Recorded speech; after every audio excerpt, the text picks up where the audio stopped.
Customer వచ్చేసరికి pouch glass రెండే పిచ్చుకున్నాడు. మనకి ఫోన్ పే చేస్తాడు. ఫోన్ పే అయినా క్లియర్ గది ఒక్కసారి ఫోన్ పే చేస్తాడు చూడండి.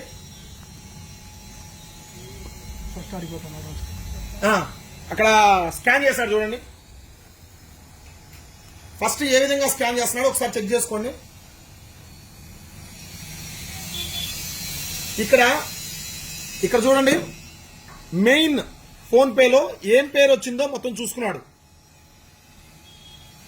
ఒక్కసారి చూడు, కింద పెట్టి చేశాను నీట్గా మళ్ళీ కనపడేట్టు. ఎందుకంటే మీరు చూడండి ఒకసారి, బయట ఫ్రాడ్ స్కామ్స్ ఎలా జరుగుతుంది. ఖచ్చితంగా ఇది షాపుల వాళ్ళకి మాత్రమే. ఎందుకు చూడాల్సింది ఏంటంటే, ఇప్పుడు ఫోన్ పేలో డబ్బులు కొట్టించుకుంటున్నారు. డబ్బులు కొట్టించుకోవడం వల్ల ఎలా ఫ్రాడ్ చేస్తున్నారు అనేది మీకు బయటపడడం కోసం ఈ వీడియో చేస్తున్నా. ఒకసారి దానికి కానీ ఇక్కడ ఒకటి ఫేక్ పే, ఫోన్ పే లాగానే ఉంటుంది సేమ్.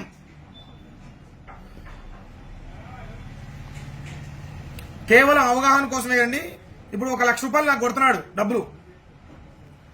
చూడండి, శబ్దం కూడా వచ్చింది కొట్టినట్టు. ఇక్కడ వ్యూ డీటెయిల్స్ కొడితే సురేంద్ర సెల్ పాయింట్ పెయిడ్ 1 లక్ష రూపాయలు. ఇక్కడ బ్యాంక్ కూడా ఎస్బీఐ బ్యాంక్ నుంచి పే చేసినట్టు వచ్చింది. ఒకసారి క్లియర్ గా చూసుకోండి. వీడియో నీట్ గా చూపినా. Time to time date time చూడండి ఒకసారి, 11:53.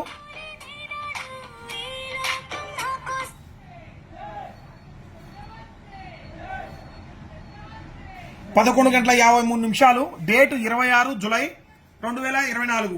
సో ఒక ట్రాన్సాక్షన్ ఐడి కూడా వచ్చింది, పేరు వచ్చింది, అండ్ బ్యాంక్ డీటెయిల్స్ వచ్చినాయి. కస్టమర్ ఏమనుకుంటాం, ఇంకా మనం చూసుకునేది ఏంది, డబ్బులు ఇచ్చి పంపించు, అన్నయ్య ఆడిపోతాడు అనుకుంటాం, తమ్ముడి ఆడిపోతాడు అనుకుంటాం.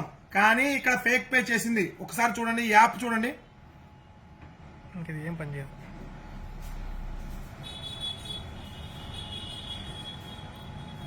ఇది కేవలం అవగాహన కోసం మాత్రమే చేస్తుంది. మీకు ఎవరిని ఉద్దేశించి కాదు, ఎవరిని ఇది చేయాలని కాదు. ఇక్కడ ఫోన్ పే, ఇది ఫేక్ పే.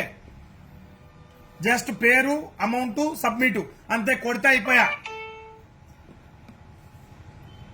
ఇక్కడ చూడండి, ఇక్కడ మామూలు ఫోన్ పేలో క్యూఆర్ చేసుకొని దాన్ని ఎలా నేమ్ వస్తుందో అలానే కొట్టి మీకు పోతున్నారు. చాలా జాగ్రత్తగా ఉండండి, బిజినెస్ చేసుకునే వాళ్ళు చాలా జాగ్రత్తగా ఉండండి. ఈ వీడియోని ప్రతి ఒక్కరూ షేర్ అయితే చేయండి. థ్యాంక్ యూ అండి.